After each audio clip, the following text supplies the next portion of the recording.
what's going on YouTube? It's your boy Jan Moses back here with another episode of the Bronx Cindy MyTeam podcast. This one is going to be the year in review, one of the bigger, if not the biggest podcasts that we have done this year. And by we, I clearly mean me and my guy, Harry. How's it going, sir?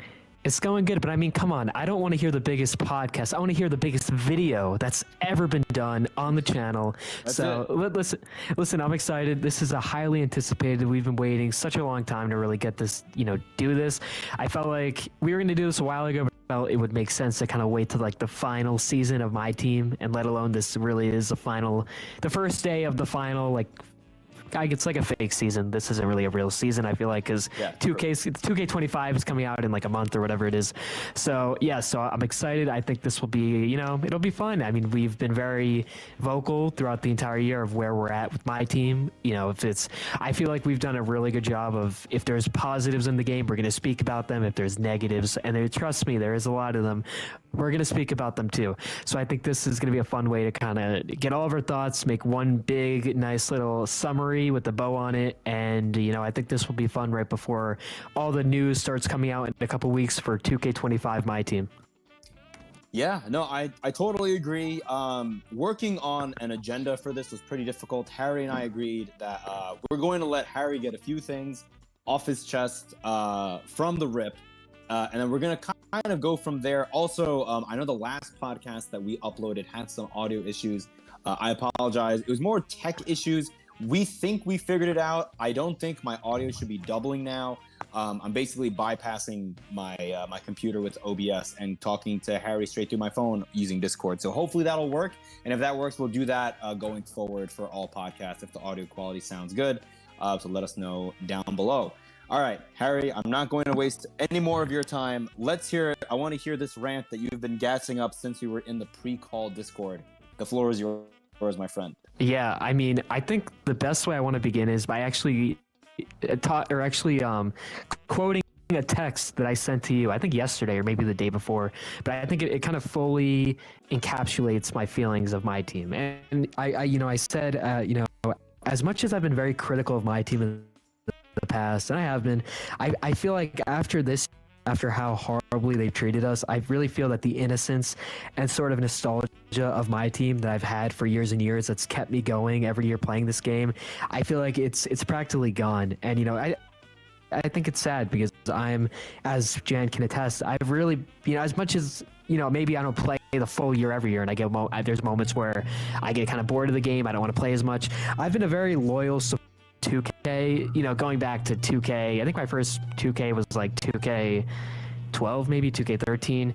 And whether Jan is trying to get me on Madden that year or whatever it is, I kind of always end up finding my way back on 2K because, it's basketball. And I think at the heart of it, we love basketball. This is the best. I wouldn't say the best, but it's the only basketball game out there. So, and my team is something that I've played, going back to like middle school. So, it's always had that nostalgic purpose where even if the game mode isn't that great or the content isn't that great, there's always been that element of love that I've had for it since it's something that I loved as a kid. And I think that as much as they've been greedy in the past, they haven't had the best intentions with making the best possible game mode for us. I think this year, with how greedy and how just disgusting these antics are, this is the least excited I am for 2K25. And normally I'm very excited during these summer months, and I'm waiting every possible day for the new news. And I don't really care. And like I said, it's sad. I think they've completely wiped off any possible excitement or love I really have, for this game. And I think it's not that I'm angry, and it may seem like I'm angry. It's more that I'm frustrated because I think, Jan can agree. I remember it was probably around this time hearing 2K news about 2K24, and Jan is someone who I feel like he's been playing a lot of Madden these past couple of years, or maybe he doesn't play a game at all. It's been, I think, 2-3 years since he played on my team. So hearing that he was going to be back on my team, I was super excited because, doing these pods are fun, and just having someone like Jan who it's fun talking to, and, hearing his thoughts, and, just having someone else that plays the game. So I kind of made an inside promise with myself that no matter how I felt about the game, I was going to play it through the entire year, just because I thought maybe this would be the final year of my team that Jan would be on, so I really wanted to make the most of it. But I mean, like, as much as I really wanted to stick to that promise, like I can't even really blame myself for not really playing as much since All-Star break. Like, I think Jan is one. I just felt so disrespected as a consumer playing this game mode to the point where I just couldn't play it. You know, most of the high level cards, making them gamble only, and to me I just really it completely turned me off the game, because as I've said from multiple podcasts in the past, I am completely fine with the high end cards being hard to get, but when you make it impossible and you add that layer of where it's impossible to get these cards without opening packs, and even then it's a guarantee, it's not a guarantee, it makes me not want to play the game at all. Because what fun is it to play online against someone and knowing that they have an advantage just because they're spending money on the game? I could play every second of the game, and just because they spend money, they have access to the cards that I have no access to. So that, you know, that was a turnoff to me. And I think I know this is a bit of a tangent, but I just want to end my portion with saying, you know, this whole time for weeks, I've been thinking, what grade do I want to give to 2K25 My Team? Because I knew this would be a big part of this video. Yep. And I know Jan immediately probably expected I would give this an F, because I get very emotional when it comes to stuff like this. But yeah, I thought, you know what, maybe I'll give it a D, because I don't want to discredit the beginning of the year, because there were some high moments. But, you know, from January, I mean, there were even, maybe it was season 3, I think, where we were like beaming with positivity of how great things were. I think I even said it was the best Ultimate Team mode out of all Madden, FIFA, all of them, and that's something I've never said. But then I really thought to the basis of what F means, and it's not just a letter grade. It's a failure. It means failed. And before anyone says unfair, to give it an F, that's the lowest grade you can give it. But I mean, when you really think about it, I mean, they've really failed their loyal fan base of players. They failed the sniping community. They failed the comp community with giving them not much for them to do. They failed, you know, like I said, they failed their loyal players who have been playing year after year after year and having fun in this game mode, and all they cared about was making as much money as they can, and despite giving their consumers a terrible product, you know, they failed to deliver on many of their promises from the first blog, including the main one, which we'll talk about, which is this whole player market thing, which was supposed to give us an equal playing field of getting the high-end cards. You know, they failed to make even a profit on the player market. They failed that to the point where they had to completely scrap MT and the player market and add all these, you know, these gamble only cards, because they failed their own expectations. They failed to even make a sustainable player market that we would like, or that they would like to make money off of, and most importantly, they failed the objective of My Team, because this isn't my team anymore. You can make jokes that it's a My Casino or whatever it is, but this team that I have assembled all year from playing this game, it's not my team. Like, these are players that have been forced on me, whether through option packs or locker codes or whatnot. You know, they've completely ripped open the freedom, which is what's so great about My Team, to build your team. Because when you take away that objective, when you take away that team builder sense to My Team, like, what do we have? Like, you know, what are we playing? So, you know, when you take it all those little things, it's hard not to give it an F, because they failed. They failed.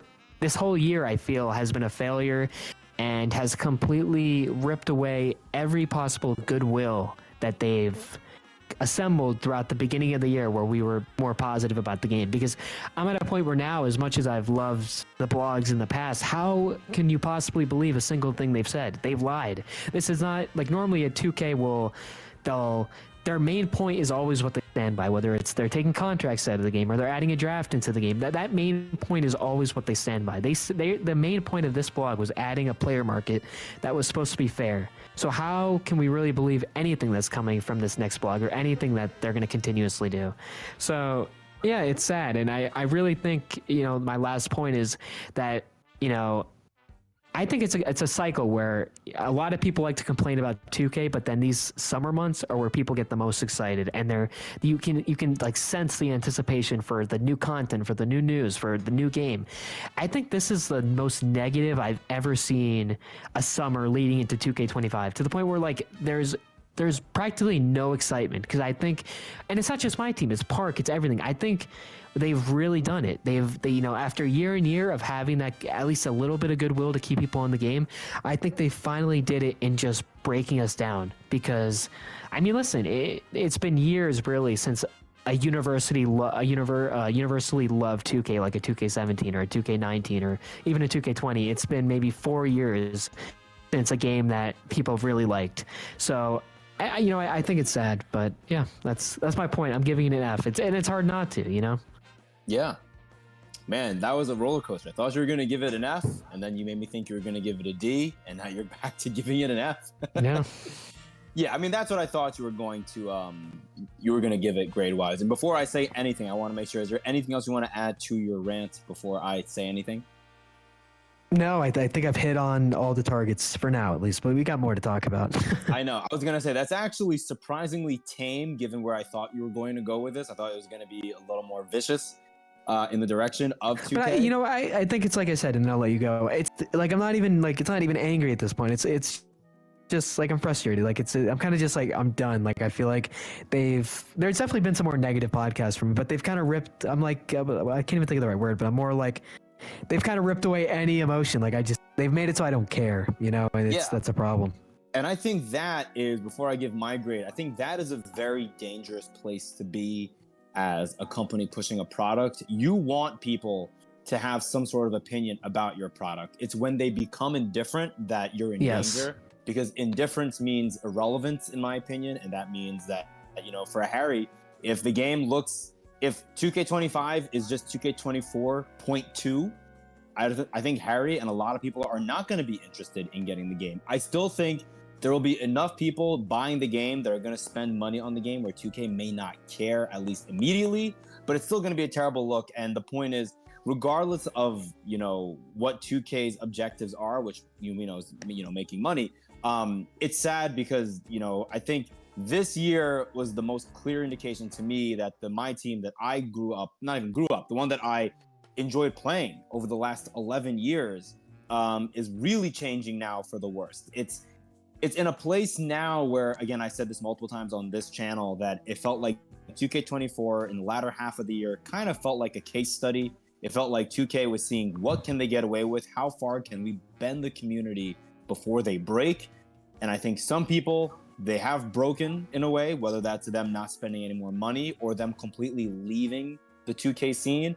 Others are still spending money. I'm seeing people today that are spending money on VC to rip these new GOAT packs that are in the game because we finally have odds on top tier cards that are over 6%.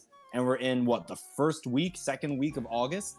So we'll talk about that later. I want to give my grade because I want to try to keep it on track here. I thought about this long and hard. And I want to try to be a little contrarian with Harry because, yes, there's a lot that we are going to agree on in terms of our disappointment with this game mode. I think Harry is much more pro auction house. I'm more pro auction house compared to this version of the player market. I still believe there's a way you could run the player market where it's profitable for 2K and enjoyable / consumable for the consumers. 100%. We can talk about that in a different video, but the point is the way they operated with the player market, where as Harry and I were talking about in our pre-podcast Discord chat, you can see here this tweet by @LethalPasquale. Since the All-Star break, there are over 400 MyTeam cards that are gamble only and not obtainable, and that includes all the Galaxy Opals that we got as the first Galaxy Opals. All those All-Star starters that were Galaxy Opals, such as this LeBron James card. You may have them, but you were not able to get them from the player market. Maybe you got lucky and got them out of a pack that weekend in February, that late weekend in February, or you got them from another random pack later on down the road. That's all luck based. There was never any guarantee where you could spend X amount of MT and you were guaranteed to get LeBron or any of these other 400 players that Lethal 2K is alluding to over here. So that's pretty sad. As for my grade for the game, I kind of want to give it either a C or a C minus. And wow. I know. Because for me to give it an A or even like a B plus, it has to be really good. For me to give it like a D or an F, actually really bad. I enjoyed playing this game this year because I'm not grading this with in respect to the previous My Team. This is the worst My Team I've ever played, like by far. It Okay, but then is. how can you give that a C? Like that's, you know what I mean? Because Still like the enjoy. what? Yes, I hear you. Go ahead. Go ahead. But think about it like this: when you're a C to me isn't like that could be, you know what I mean? I just don't think that does its justice with how the lack of care and the lack of like just that like the failure, because you have to agree with Isa that there's this whole game, objectively speaking, with the player market and all the promises and each set of community, whether it's a money spender or a no money spent player or a comp player, the sniping community, they've failed every single community. So I don't see how that could be as high as a C, you know? Yeah, no, I hear you. I hear you. I think again, it's my grade. I think a lot more people will fall into your boat. But again, just to play contrarian, for me, I'm just grading my experience with the game this year. I did enjoy playing the game this year, but that's because previous 2Ks for me, 2K13 to 2K17 were my prime years of My Team. I believe 2K13 was the first My Team that ever dropped. Back in those days, My Team was a get on the game every day, and that was like my second job. I would work, from at that time I was working 6 a.m. to 2:30 p.m. Every day. I had a set shift. I would come home at 2:30 p.m. That was back when I was living at my parents' house. I would get home at 2:30. I would maybe see my parents if they were home for like 30 minutes, and then I would go upstairs to my room and I would stream for 3 to 4 hours. It was like my part-time job, but I enjoyed it because at that time I would snipe, I would play quarter friendlies. It's a different game right now. It is. And yes, it really does suck that I can't get the players that I want, that Harry couldn't get the players that he wanted after February 19th or whenever that All-Star promo came out. The one that was following the Lunar New Year. I think part of my grade that's maybe a little more positive than yours, Harry. It factors in those first few months that I think genuinely were pretty good. Like the player market was pretty solid. I also enjoyed. I didn't love the agendas. I just didn't hate the agendas. I think while it was kind of annoying, I fell into that boat of I kind of liked it that some of the agendas, like for example, the Inferno agendas for T-Mac. I know you and I talked about this a lot. That was the first time we got a set of agendas that I think were genuinely gross. I'll never forget having to get 150 steals over the course of multiple online games in 1 week to get Diamond Paolo Banchero. But all the cards from that collection, for the most part, got a lot of mileage. And because of the way the game is set up, with the player market kind of limiting the players that you could get, it really made it where when you got players on your team, you really had to find a way to make them work. And because a lot of other people were in that boat, you didn't really see that many God squads, in my opinion. The people that had God squads were the people that spent a lot of MT, and because there was no real guarantee on getting the top end cards, all spending money got you was the more money you spent, the more bites at the apple you got, the more opportunities you got to get that top tier Pink Diamond, Galaxy Opal, Dark Matter, and up, whatever card you're chasing, whatever your golden goose was at that point in time. And so because of that, one thing that I enjoyed in all honesty, was the online gameplay for the game modes that I played, which was Clutch Time Online, which I played a lot of games. I'm like 440 wins, 130 losses, something like that. I really enjoyed Clutch Time Online this year. I did not play Unlimited that much at all. I played some salary cap here and there, but I really enjoyed the lineup diversity, and that was, it's kind of like an unfortunate result of not being able to build the team right, which in essence means it's not my team, like you said, Harry. It's very much like people were calling it their team. I don't really like calling it their team. It's more like the team of players I happen to get. That's kind of what it was. It's just not as sexy of a name, but that's basically what it was. Whether it was you ripping packs and whoever you get is who you get, or you do lock-ins. Like I'll never forget, I did the Aftershock lock-in, and I got Draymond Green, and I was like, I don't really like Draymond Green. Like, he's a fun card, but he's not really like the kind of point guard I would want to run. And Draymond Green ended up being my second favorite point guard up until like 100s came out behind Shea Gilgeous-Alexander. I love that Draymond Green card. And that's a card I would never have given a chance to. And then I'll let you go, Harry.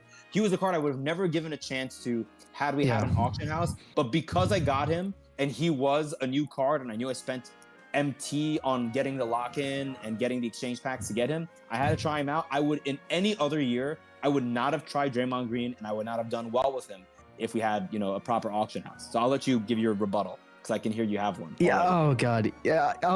A few things I want to say. One, I see those points because I think during that T-Mac, was it T-Mac? Did you say that we got the agenda for? T-Mac, yes. I think that was the season where we were like very positive about the game, and I felt like every game mode had a purpose, which is something I loved. Where Yes. I don't think this was the season, but they were doing the gauntlets, like even getting the Chris Bosh from the Triple Threat Online and stuff like that.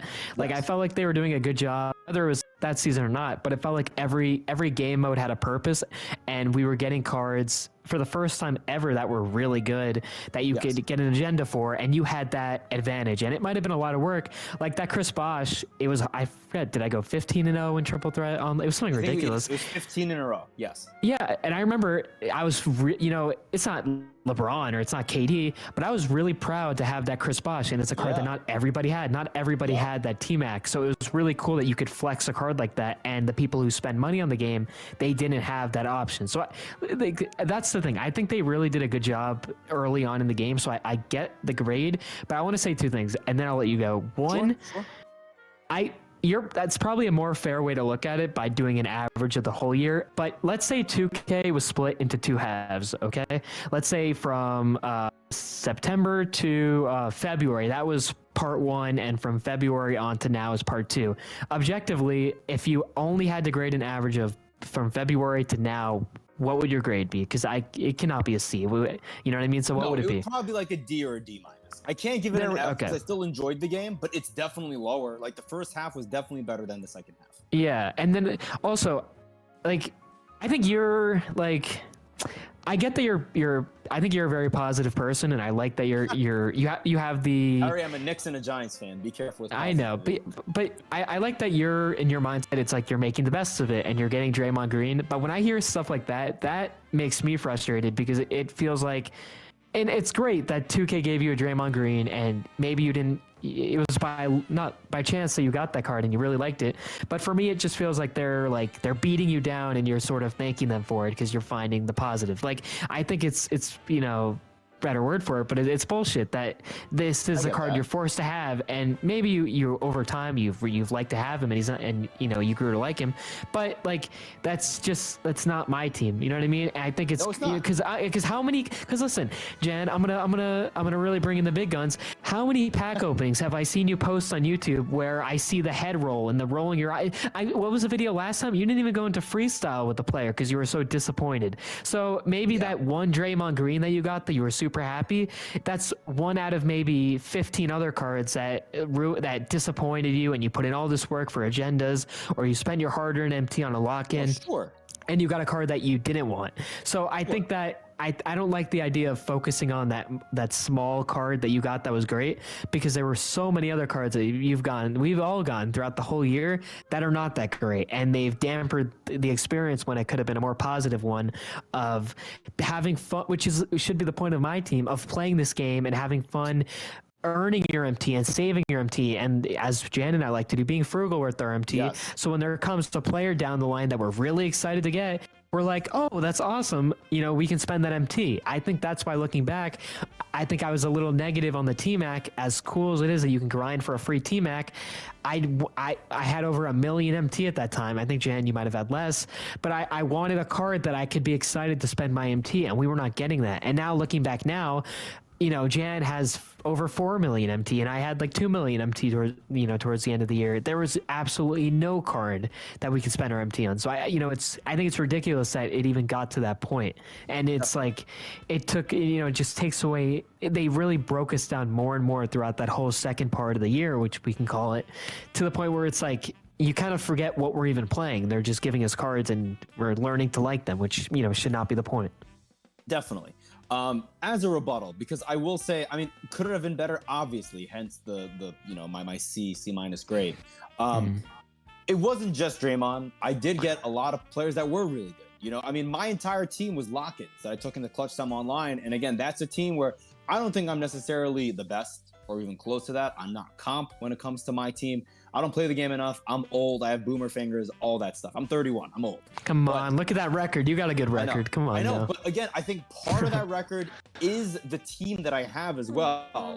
You know, I mean, getting guys like Dark Matter Giannis, Dark Matter Big Z, you know, getting Draymond Green, that stuff does help. It does. Obviously, I would like to have the freedom to be able to pick the players that I want. You know, I didn't want Draymond Green. It's like I didn't want Manu Ginobili. You know, I didn't want Dwayne Wade, who I got a couple weeks ago. You know, like I wanted other players from those lock-ins. I wanted Julius Randle. I got Nick Young, who was objectively the best card in that lock-in from the what was it called, Dynamo last week. I mean, it was Nick Young, Julius Randle, Jonathan Isaac, and Dino Raja, and a lot of people, not a lot, there were a few people in my comment section in the YouTube video and a few when I was live streaming saying, why are you upset that you got Nick Young? I have Julius Randle. I wish I could trade him to you. Yes. I just wanted Julius Randle because he was a player that I wanted. I still got Nick Young, and he's a great card, don't get me wrong. So, like, yeah, I'm still frustrated. Like, listen, how sad is that you've worked your ass off? You maybe you don't play for hours every day. I think you've done a great job of balancing your time.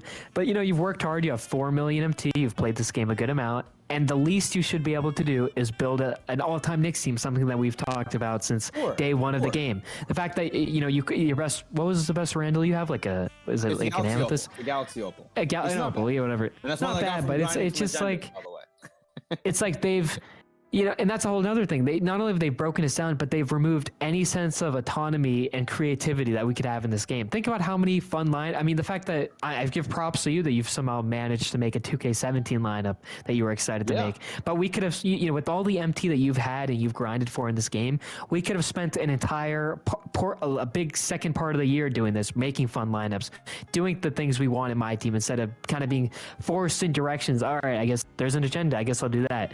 But I feel like by doing that, they've kind of taken away the freedom to kind of play my team the way we want it to be played. And I think that's actually a great segue to why my grade is what it is. I don't view this my team as the same definition of my team that I had in the past, because after just a few months of playing this game, it felt different. And then it definitely felt different after the All-Star weekend. And I'm not saying, like, if you don't like the way, and this is not just to you, Harry, this is to everybody. If you don't like the way my team played from February 19th until now, until the end of the year, you may not like the way 2K25 is going to play, because I'm sure, and if you mentioned this earlier, I forget, Harry, but just in case you didn't, I want to mention it. What we learned from this blog update right here on the very first playbook update for my team in NBA 2K24, whatever they give us in 2 weeks, we need to take with a grain of salt, because they're going to tell us stuff that may not last the whole year. You know, the whole point of the player market, you can see here in this last paragraph here, the purpose of the player market is to make these player cards accessible and straightforward for everyone to improve their lineups. Each player card here will be available with transparent prices to add to your collection with your choice of VC or MyTeam points. Yeah, that was not true, right? And they're going to probably say more stuff in their playbook. And that's, like I said, that's their main heading. They've lied about their main. So what, and that's, like I said, that is what they normally stand by. They're taking away contracts. They're adding the draft. They're doing this. They're doing that. That's always what they stand by. So the fact that, like, we can't even believe their main heading, how are we even supposed to believe their minute detail? Like, what can you believe at all? No, exactly. Again, I think for me, like, my whole perspective, the reason why I gave it the grade that I did is because I approached this my team differently than I did any other my team. In the past, if I was grading this my team on the scale of the previous my teams, where I would look forward to logging in every day and spending at minimum 2 hours, more than likely 4 hours a day, this game would be an F for me. Okay, there we go. That's all I wanted for you. That's what I wanted you to emphasize, because you're grading this on a what's like not a scale, what's the right word? You're grading it on this is like a loose grade. This is. I'm grading. You're grading on a curve, because this isn't I feel like that's not a fair my team grade. Because if you're grading it on what my team, I don't even want to say should be, because you can always have your expectations. But even on what my team has been, this is not a C my team, even from the beginning. You know? No, it's not. But it's still a game mode that I enjoyed, and if I didn't enjoy it at all, I would give it an F, even with these new adjusted, markers for me in my head. I still enjoyed the game.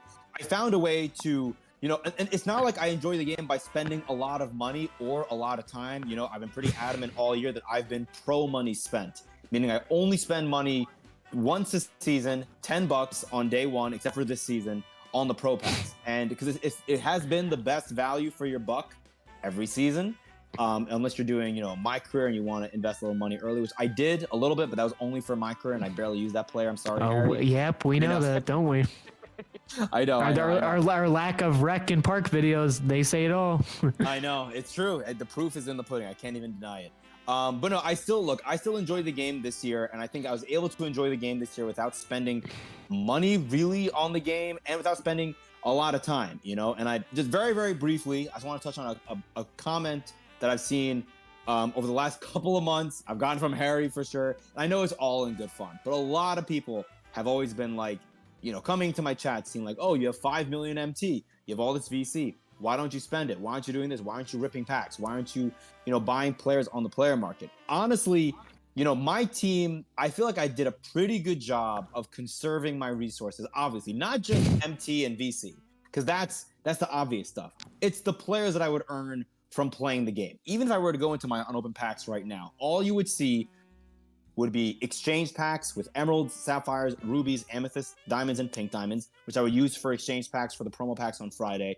And I was basically I was treating it like I had like my own economy in my team, and I was managing my own resources before I had to tap into the MT. I did that every single week. If you guys noticed, for the MyTeam pack openings, I would try to go through 5, 6, 7 of the regular exchange packs. I would do deluxe packs for collections that I definitely wanted to lock in, which those are really pricey, and I would only tap into my MT when I didn't have any more resources that I want to spend on that week's set of exchange packs anymore. And I think because of that, I'm in this position now where I have, 4+ million MT, and I'm going to be doing, at least 3 or 4 pack opening videos with Go packs and 100 overall packs on the channel this month, and that's more so for fun. I didn't really need upgrades to my team, and if I did, there is no guarantee, which is what we've been talking about so far in this early part of the podcast. There was no way I could spend X amount of MT and guarantee that I can get a player that I want, whether it was a truly nominal upgrade like a GOAT card, or if it was a card that I wanted for a theme team like 100 overall Julius Randle, right? Nothing I could spend MT wise guaranteed anything. And so if I had players who I got from lock-ins and I had a healthy system where I was locking in the collections every week without really making a dent into my MT, and from just playing the game, I was making my MT back, I didn't really feel like I had to spend my MT. Like, why should I spend more and rip packs and then not get anything out of it? The return on investment this year has been as bad as it has ever been, because with no auction house, with this state of unsellable cards, you're getting such. I mean, if you look at the pack opening I uploaded today, it should be live as of an hour and a half ago. I spent 200K MT on a 10-pack box of GOAT cards. I got 1 GOAT Larry Bird. The remaining cards that I got that I quick sold for like 3.2K MT. So I mean, what is that? Like 1% of my MT I got back? Like, that's awful. If I did that earlier in the year, I would have had maybe slightly better return on investment, but I would have not gotten a GOAT card, And I didn't need that upgrade. So like, that's my whole point. I adjusted. I mean, I think, I'm very big. Like, there's a quote from I had it written down like for like months. The art of life lies in a constant readjustment to our surroundings. Oh, I like that. I know, and it's true. Where like I came into this year with a set mindset of how I wanted to approach my team. If I stayed with that set mindset, I would have probably quit the game by January, and I would have given the game, a low D or a freaking F as my grade. Kind of like you did, Harry. Well, yeah. But I found a way to kind of make it work. I was like, okay, this is just not a game over. I can put a lot of time, and at this point in my life, I have other obligations in life. I don't have the amount of time that I did when I was in my mid-20s playing 2K, 15, 16, 17, for like 4 or 5 hours after work. I just can't do that anymore. And in a way, it's kind of nice that my team currently doesn't really demand that. Like, I'm sure in my Clutch Time Online days, I beat people that are probably 10 years younger than me and put 10 times more hours into the game than I did, and I beat them.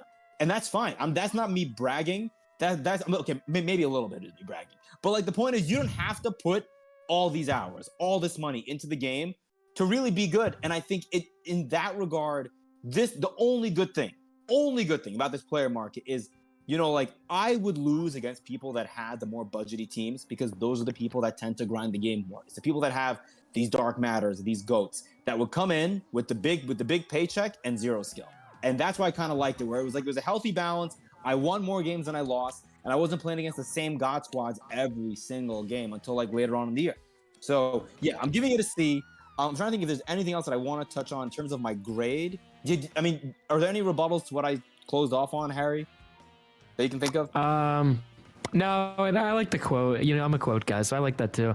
And I thought of another point, and then we could just completely move on to a different topic. But if there's one thing the My Team blog did stick to is that they made MT way easier to make. I think Jan and I were laughing that there was a photo of him in 2K17 with like 150k MT at the end of the year.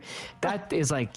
That's like being homeless asking for pennies at this rate, because if you've played this game a good amount, you're gonna have it's not that hard to make millions and have a lot of MT over time from saving it, which is great, and I'm glad we were able to make MT. But to kind of turn into a bit of a negative, like the way that even 2K is operated with even giving you opportunities to spend your MT, I felt like it's not even the return on investment, but even the landscape of like for instance, like it got to the point with even these GOAT or Invincible cards where what are you spending, like 900k you're supposed to spend every week to get an option pack? Like it's really hard, it's impossible to really have that MT to consistently spend.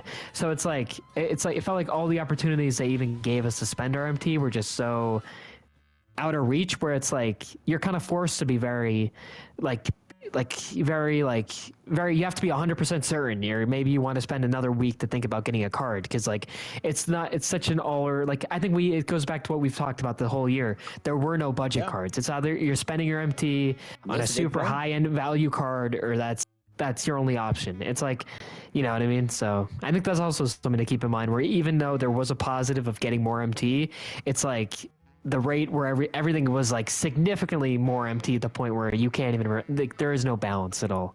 Yeah. There's a term I'm trying to think. I'm trying to Google this term real quick. Oh yeah. In a way, I thought you were gonna say that I have Stockholm syndrome, because that is kind of what it sounds like. I'm how I'm acting. Whereas like I'm being held captive by 2K. But like again, I think for me, it's like me playing 2K was very much my choice. I think over the last few years, especially since 2K17, I think I've shown a willingness where like if I'm genuinely not enjoying a game, I will walk away. I've done it with Madden a bunch. I've done it with 2K before. Post 2K17, I think I last played 2K21 or 2K22 My Team. I think I quit after like January or February or March. I just couldn't take it anymore. This My Team, it was fine just because I just didn't have that time to play.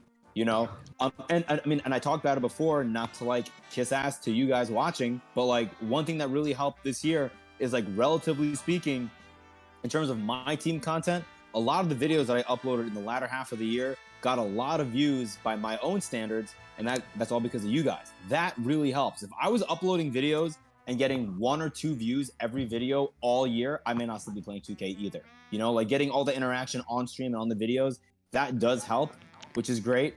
And then the other thing is that I wanted to mention, I was telling you about this in the pre-recording call, Harry, is, in the past, and this is like a personal thing, I would get so much anxiety when I would invest my MT on getting a card. For example, even this year, when I locked in for Carmelo Anthony from the Liftoff collection in season 2, was it, Harry, when I got that Diamond Mello and the Amethyst Kawhi Leonard in the same weekend? I was almost a little afraid because both cards were small forward, power forward. And I was like, well, these guys have to be my small forward and power forward moving forward. If we get a top end small forward next week, that kind of makes my new cards, not like illegitimate, but definitely less valuable.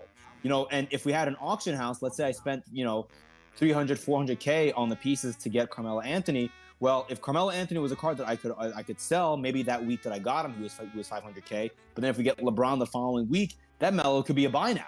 And I was so scared in previous years with the auction house that when I would invest in a card, that my return on investment would become crap immediately. That it would almost make me not want to buy players. In a way, being in this game this year, like, well, my whole point, then I'll let you speak, Harry, is my whole thing with this year is, like, when we lost control of the exact cards that we could get, that we wanted to get, and we were kind of limited, in a way, it was like, well, whoever we get we're getting, and in a way, again, I know this sounds You kind know of how crazy. sad that's. You know how What? sad that sounds. It does. No, it does sound very Like this sad. all is It a does sound yeah. very, but it was a totally different experience You're than like I'm used to.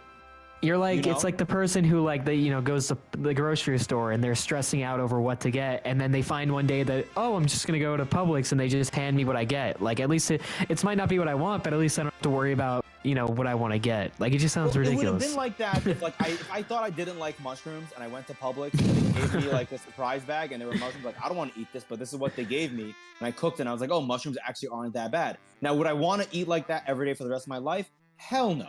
But for a video game where I can choose how much time I'm putting into it every single day, it wasn't the worst thing in the world. Like I feel like you're going to see a lot of people that are going to have Fs, and that's rightfully so. Like I know I'm in the minority. I'm not standing here waving the 2K24 flag saying this is a great game. Again, this is objectively the worst My Team experience I've ever had. And the only reason I gave it a C was because my adjustments or my expectations have been adjusted because of where I'm at in my That's all I life. wanted. Yeah, What I right. want. Yeah, no, exactly. It's not the golden days of My Team for me, from both a content creation perspective and content in the game perspective, was honestly, I mean, maybe 2K15 to 2K17 for me. Back when we had guys like, one of Harry and I's favorite content creators, Call Their Own Fan for Life, Call the Gaming. We had Jester the Laser, Cash LSK, Nasty. Zach TG, Yeah, Cass, it's insane you how know, many. all Like these back then, great guys. yeah. But like they're all gone, and now Yeah, we're totally like those days of My Team for me are dead, and that's why I'm looking at this. This is a different game. It just is, I see what you mean, And though, honestly, because even if you think back to the player market in the beginning, where we're losing, what was it, 60% of us selling the yeah, players, it was like they put you in a state where like you were like stressed by the week because you would spend money on a card and then it would be like best example. I remember when what was it what was the center that came out before Yao Ming? Was it Wemby? It was Pink Wemby Diamond. came out in December. Yeah, Yes. All right. So Pink Diamond Wemby came out, and everybody wants to use Wemby, but 2K has put me in such a stressful environment the whole year where I'm like, I don't want to spend money on Wemby if a Yao Ming, a card that I love using, comes out in February for Chinese New Year's comes out. So then I waited this whole time till February, and Yao was like the worst Pink Diamond to ever exist in My Team. So I think that's what they did to you, Jen. They've stressed us out so much all year with spending our MT, with all these taxes and penalties and lock-ins, to the point where they're just giving us cards for free, and it just took away such a load off of us that you didn't mind it in a way, which is sad. Like if I think if it was the opposite, where there wasn't a 60% tax and we had a better idea of what cards were coming out when and they weren't doing these insane lock-ins, where I think if it would have gone to that, to part 2 where they're just giving us cards and we have no control, I think that would have been a bigger bomb to you, and I think that would have been more of a game changer instead of it being more of a positive in the sense where we don't have to worry about losing MT. No, definitely. And I think, in a year, it's so funny because it's kind of like this year was really about, for me, in part, the duality of the value of MT. Because you could argue that MT and currency as a whole, outside of VC, was so like unvaluable by the end of the year. If you look at the way, like, just look at this last week, right? Season A super packs cost 175,000 MT or 11K roughly VC.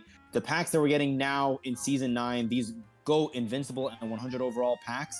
If you rip a box or a pack with MT, the player you get is unsellable. If you buy them with VC, you can quick sell them for more MT. That's just the way that 2K, views MT. But I really do feel like the people that did not spend their MT, I don't want to say foolishly, because it's your money, it's your currency, whether it's virtual or real. You spend it how you want to spend it. But I feel like because I was more frugal with my MT this year and I picked and chose my spots, I was able to still have fun in the game, spend the MT when I wanted to be able to like lock in and get a Nick Young. I had 630K MT liquid ready to go that I could spend.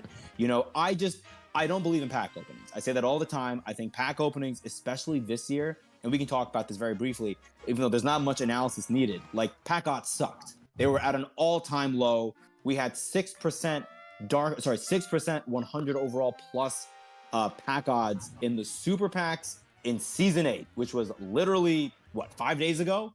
Like, that's awful. We're in day 1 of season 9. That's terrible.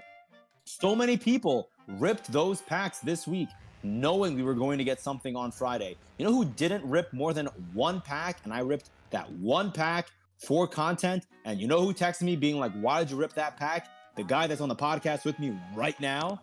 Me, I ripped that pack. That was the pack that I got, the Dark Matter. Yeah, I was disgusted because the Jan I know would never waste his MT on such a. It's awful. But the fact that he has 5 million MT, it's like can you blame him? He has nothing else to spend it on. You know what I mean? It's like I had to wait until the first day of season 9 when we are less than a month away from 2K25 to be like, okay, this is still not worth it.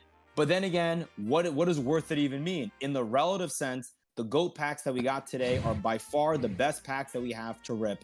And the fact that we had to wait this long for these packs that are so much better than what a everything else segue. is terrible. Yeah. So I guess we can talk about season 9 packs now. I know Harry's been pretty adamant that he wanted to talk about this. He sent me a text like 3 hours ago being like, I am not in the best of moods. I'm paraphrasing about the packs. Again, just to quickly lay the foundation here for you guys, I mentioned it very briefly earlier.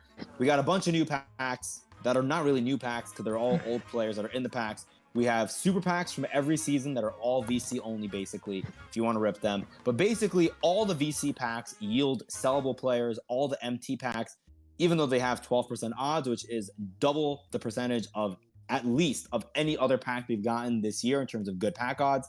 The packs that you get for MT yield unsellable players that have incredibly depressed MT values. So Harry, the floor is yours. Let's hear this rant about the season 9 packs. Yeah, I mean, a couple things. One, I think I was more so angry, not because of what we got today, but I think it was more so like I knew this was coming in a way, and I think just finally this last pack drop being here is what kind of annoyed me. It's like as if you spend a whole year and your family and your friends are telling you, you know, I think this year on your birthday we're really not going to do anything. We don't really want to celebrate your birthday, and you keep that in mind all year. But you're like, you know, you're keeping in the backbone because you have other stuff going on, and as much as you know. It's a sucky thing to hear. It's not until your birthday comes around and then no one celebrates your birthday. And even though you knew it all year, you're just upset about it because it's just a bummer. And today was a bummer for me because it's like I think my two favorite phases, I guess, of my team are number one being the first season of 2K because I just love that reset. You know. You're at an equal playing field with everybody else. You're using lower tier cards, which Jan and I have spoken endlessly on how much we love. And then my second favorite time of the year is the summer, the last summer of the game, because that whole summer, you're basically, except for this year, which I'll get into, you're pretty much getting a god squad for a very low amount of coins because no one's really playing it. With an auction house, people would just put up cards for lower MT amounts. And you would, by the end of the year, you'll have a god squad of players that you really didn't really get to use all year, whether it's because you didn't want to spend MT or because everybody has such a high amount. But that summer is, ironically, towards the end of the year is when I play the most online because I genuinely enjoy having 99 LeBron, 99 K, all the cards I want to use. So I felt like 2K, they completely ruined that for me, completely, because we should not have been waiting till August to begin with to get some of these goated cards. The fact that it's still in August and it's still very low odds. I mean, you'd have to spend a lot of MT to craft an entire GOAT lineup. I think that's ridiculous.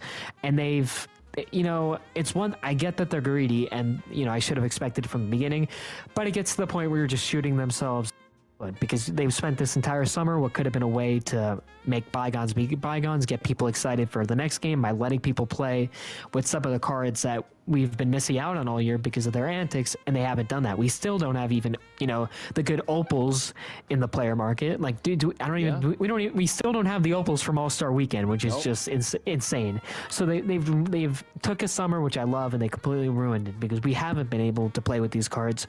And then, I mean, it was at the point where the final locker code, I almost didn't even type it in because, like, so what? 2K25 comes out in less than a month. What am I going to do with these cards? Like, who cares anymore?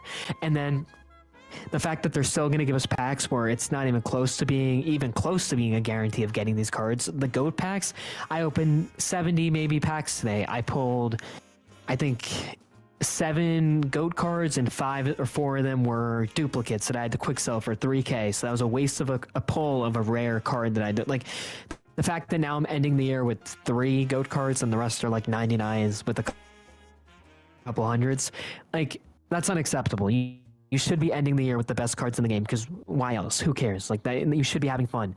So, I knew this was coming, and I think today was just like the nail on top of the coffin because it's like it's just sad that they've ruined everything. And I think this is like, if out of any day I was like, I was at such a low of excitement for 2K25, it's now because this has been, again, it's such a failure, and they've totally failed me. Maybe they didn't fail you. I'm glad you had fun. But as a consumer, they failed me personally. So I'm upset that they took away a summer where I'm home, I have time, I could have been playing the game, I'm out of school, and they ruined it. And they could, even on the last possible drop, they're so stubborn and they're so greedy. They couldn't just give us packs with like guaranteed 100 even the 100 overalls, which are not even the best cards anymore because they have goat cards. Even those aren't guarantees. It's so beyond embarrassing and pathetic. Like that's all I have to say. Yeah, no, I don't blame you. Just to follow up on that point, someone on Reddit, I saw this earlier today, wanted to post it into the video, which I know you can't see it, Harry, but you'll see it in the video that I upload. This guy posted like a screenshot of his notes. He spent 5.3 million MT on goat packs, and it's really nice because it's a pretty nice sample size, and you get to really see what the odds really are because not all goat cards are created equal odds wise. I don't think you need to be a rocket scientist to figure that out.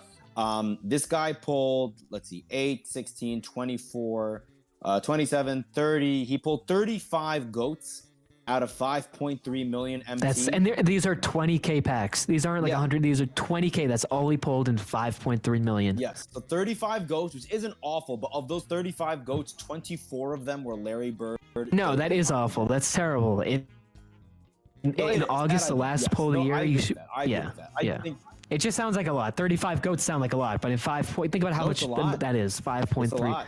Yeah. So, but again, to pull 24 of those 35 be Larry Bird, who I got today, his jump shot makes him unusable. Dirk, who's pretty good. You don't need 8 Dirks. Then Dr. J, who I think is arguably after Larry Bird the least desirable go card, is awful. And I pulled him like 4 times today. Yeah, I'm sure, and I'm waiting for the first time I pull Dr. J. It's gonna happen, probably in the pack opening video that I upload. I think I'm going to upload this podcast maybe on Sunday, so you guys may see the pack opening video on Saturday. But yeah, I may get a couple Dr. J's. That's what I'm expecting. He got 3 Lucas, 3 Shaqs, 2 Tracy McGrady's, 2 LeBrons, and 1 Wembanyama, who's the card that I want the most. No Yao Mings, which is very, very interesting, not surprising at all. Before we give our closing remarks here, Harry, I wanted to ask you, do you have any comment on salary cap this year replacing limited? I mean, I don't care because they've made it so I don't care. They've completely made this an embarrassment of a mode to the point where I don't think there's been one. Has there been one good reward all year? I don't think there really has been. The rewards have been bad, and it's sad because it's such a cool game mode. It's such a cool concept that I've had zero interest in playing all year. I think the All-Star sort of game concept they've done with the halves, and it's such a cool concept, and they've completely ruined it. Where at least with limited, it was such a hype thing every week. It was like a weekend league that Madden has capitalized in the years, and people have been really excited. So I think if there's one mode that has been that in co-op, I 2 modes that are new concepts to our co-op. I think that was the mode that Jan and I were most looking forward to because we would get to play together online instead of it being you have to play with 2 other people. It could be me, Jan, and another person. And there hasn't been one good reward. Like if we had played this year, it would have just been because we wanted to play together. There was no reward where we were like, we have to get him. So that's why I don't blame us. Like, it sucks that we didn't get to play a lot, but I don't blame us because why would we waste our time trying to get 50 wins for a card that we don't really care about? So, yeah. Again, I would say those are, again, the 2 most unique and fun game modes that they've completely shafted and made useless. Yeah, like I think salary cap had some pretty solid game modes solid game rewards towards the end. Like that, the Josh Smith was good, the Kemba Mutombo was good, and then the Penny Hardaway is obviously great. But like those are pretty late rewards. And the issue also, I think, was we weren't seeing the ratings for the final salary cap reward card on the first day of the brand new Yeah, season. We were getting 100%. it later, and we wouldn't know what the animations were, so you could have grinded your ass off, and then when we get that third salary cap, like the mini player that we had to get to lock in for the final one for salary cap every season, you wouldn't see what the ratings were for the grand prize Well, until yes, then. that's a great point because salary cap was, I think that was, I was like beaming about that because I love that in 2K18 when that was our main online mode. And what was great about that is you knew every reward for the 4 weeks because they would be uploaded to 2KDB at the beginning of each whenever it would reset. Like I remember towards the end of the year there was a pink diamond in Porzingis like a 99, and I was so happy to grind that, and you knew that from the beginning. So each week you were excited, and it was something to look forward to every week. So when you take away that aspect to look forward to, and you just see those short-term rewards, it makes it less exciting to get. Yeah, no, I totally agree. I really liked Limited 2 just because it felt like there was more variety every single week. It was a fun challenge. It was fun for building lineups. Not that salary cap wasn't, but it's a little more, I don't want to say lazy, but it's like a little more, it is a little more lazy. Like you're not able to use players because of their salary cap values based on how often they're used. You know? And also, sorry, but even like what they turned it into with the rings. I mean, the rings. These are the rings. Another cool concept of getting all the rings, like in real life. Yes, the rewards sucked. They were awful. Like there was a good point. They need better rewards for this, so you can be excited. I think I did it one weekend, and I was like, why am I like? It's pointless. Like this could have been a fun thing where every week you're grinding rings, and maybe they could have done something where if you get all the rings, you get a 99 reward, and they tell you that from the beginning. All right, so I'm gonna grind it every week so I can get a 99. Like this, like it's like they have so many cool ideas, and they've just completely screwed up the execution of it. Yeah, well, I mean, what they gave people, if you got either 24 or 27 rings, they gave you it was an option pack. I think it was a pack with 4 100 overalls. But those 4 100s really weren't that good. But again, how are you supposed to get excited if you don't know about it? They have to tell you these long-term goals. And because I compare it to I think it was 2K18 where they said from the beginning if you complete all the we used to get the weekly challenges, you would get a pink diamond David Robinson. So when you have a year-long thing like that, you look forward to it all year. Or Madden does stuff like that too, where if you do all the challenges by the end of the year, you can get like a 99 or something. So they have to tell us they should tell us in the beginning what we're supposed to look forward to. Because why are we going to care? But why, especially with 2K when they have such little they don't have the best whatever the word is, like I really want to get this word. They don't have the best like batting average, I guess you could say, for the rewards. They out of all companies, they have to tell us what we're working towards, because how can you trust that we're going to get something that's worth it? Because even when they do tell us that we're going to get something, like getting a Kobe Bryant for doing the collection reward, and we just don't even get that reward. How can there's about that. I know, but it's ridiculous. Yeah, no, it is. It definitely is. Yeah, I think being more transparent is never a bad thing. I feel like 2K is not being transparent for the most part with these different, rewards that we can chase, because they usually suck, and they don't want us to know that it sucks, and then we don't play the game mode. That's usually what happens, and that's really shitty. Like, I'm sorry for cursing, but like it's true, I mean, like if you look at the way they were so lazy with content, I feel like one of the reasons why they kept pack odds so low is because it gave you the allure that you were still chasing something. If the pack odds were really good and you were able to pull all the cards from the content drop after just ripping open a few packs, you wouldn't have anything else to do, and it would kind of like take the mask off of 2K's like, total dumpster fire of these last couple of seasons where the content was really, really lackluster. I'm not defending 2K, I'm just kind of calling it the way I see it. I think bad pack odds were used to mask the lack of content. I think we basically hit every single bullet point, which is awesome. The last thing I want to say, and we will give our final verdict more than likely on the next pod where we review the season update or the playbook update for 2K25 when they cover MyTeam in 2 weeks as of this recording.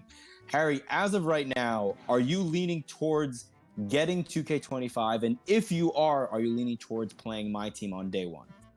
Okay, so I'm glad this is a great way to end it.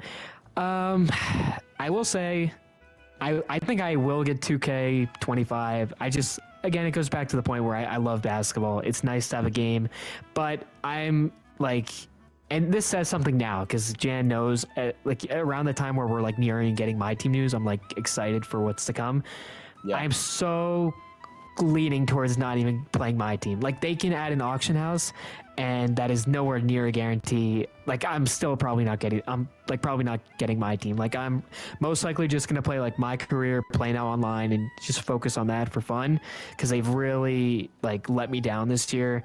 Like I don't want to say it's impossible. I don't want to say never, but they really are gonna have to. It'll have to be a complete revamp of my team, and it's not just adding an auction house, because even with that, I'm so confident, as Jan knows, that we're gonna get these gambling cards again, and it probably will be earlier because they know that it works. So an auction house does not mean it will be back to where it was. It's gonna have to be a complete revamp. Modes are gonna have to be different. How we get cards are gonna be different. It has to be like it cannot be a 2K24.5. This has to be like the biggest change in my team maybe ever, because that's where it's at to get me to on it, because I'm so like I mean, as you could tell, I just don't care anymore. Like I'm way more leaning towards just playing other stuff and not playing my team. So that's where I'm at. Like we'll see. I think the blog will be interesting. We'll talk about it. But yeah, it's gonna have to be a lot to get me to even consider playing my team. Yeah, I mean, I think those are all valid points, and I think a lot of people out there are going to be probably sharing the same exact sentiments as you are, Harry. And that kind of, I mean, that really does suck in a way for 2K. But I guess I think the people that are spending a lot of money on 2K now and have been spending a lot of money on 2K the whole year are going to probably go back to playing 2K again next year because they love playing basketball games. It's the main reason I keep coming back to 2K, is because I love playing basketball games. I enjoy, even though I am a bigger football fan in real life than I am a basketball fan, just because I was raised a New York Giants fan, even though they've been pitiful for the last 12 years. I enjoy playing basketball games more than I do playing Madden. I'm just better at basketball games than I am at Madden. I don't know why. And so for that reason, naturally, I have more fun when I'm winning. I don't think that's a novel concept. And so I will continue to prefer to play basketball games over football games. The reason why I would play Madden Ultimate Team in years past is because Madden Ultimate Team, even though it's not in the best state right now, it's also like 2K. 2K's My Team getting progressively worse, I feel like, every single season. The whole overall experience for me is better with Madden in terms of the content is better. There's more to do. There is an auction house.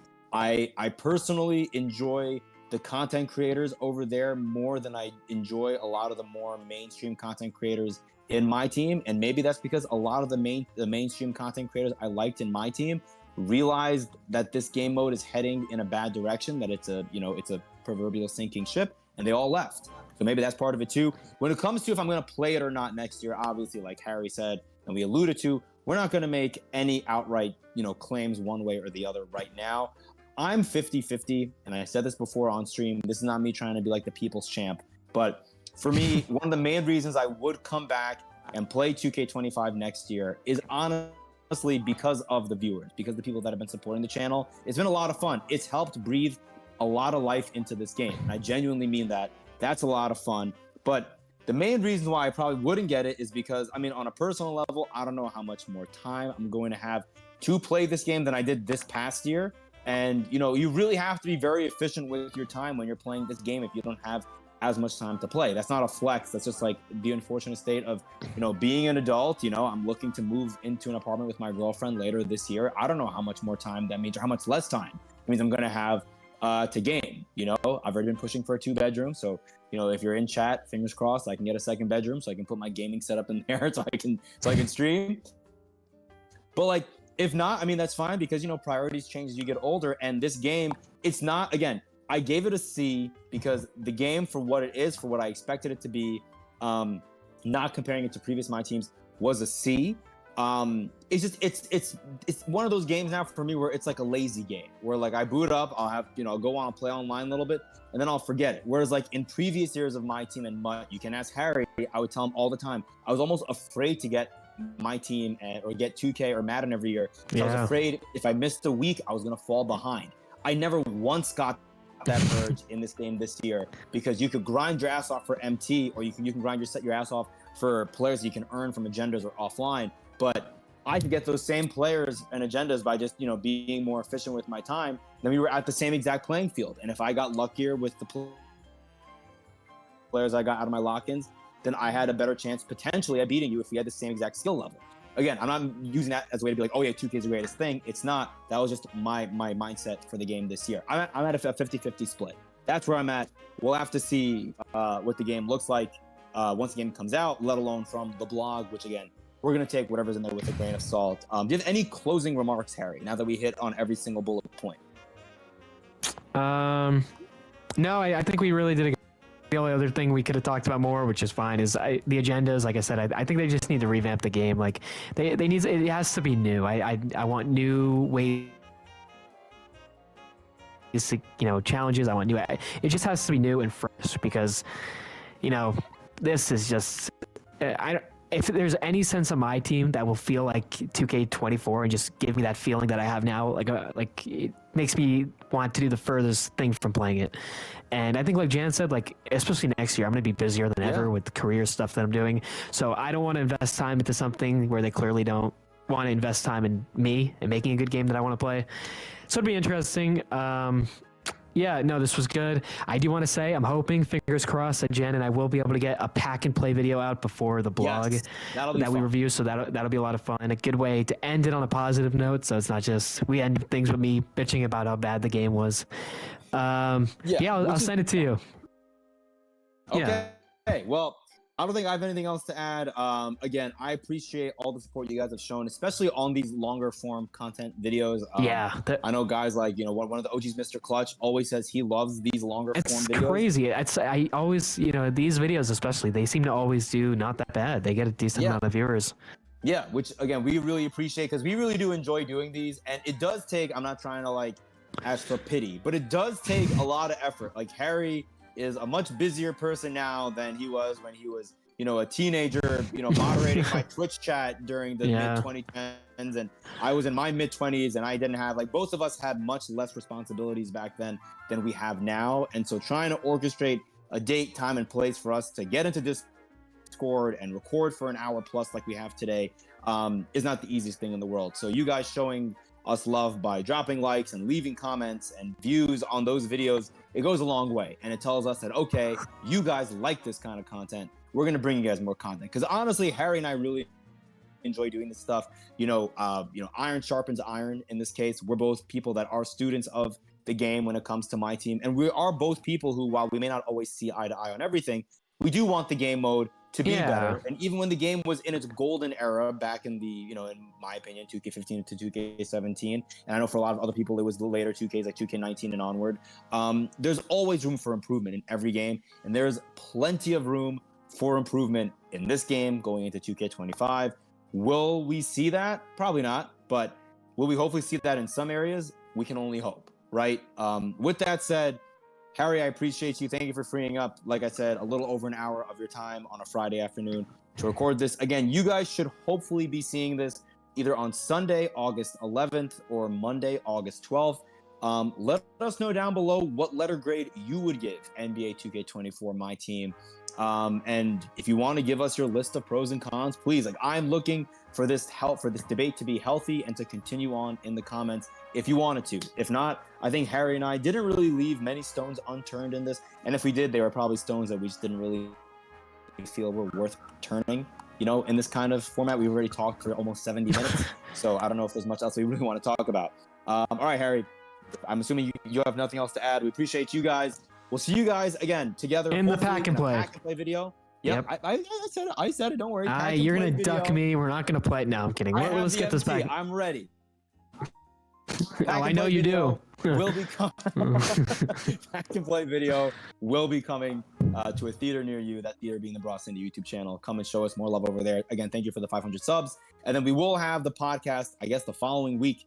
Hopefully that weekend, 2 weeks roughly from when you see this video, we'll hopefully have the next podcast dropping with our thoughts on the MyTeam reveal for 2K25. Again, hoping for some good news, but I'm ready for all the bad news in the world. And if it's bad news, it'll make for a great podcast video. So, Harry, again, appreciate you. YouTube, appreciate you guys. Until next time,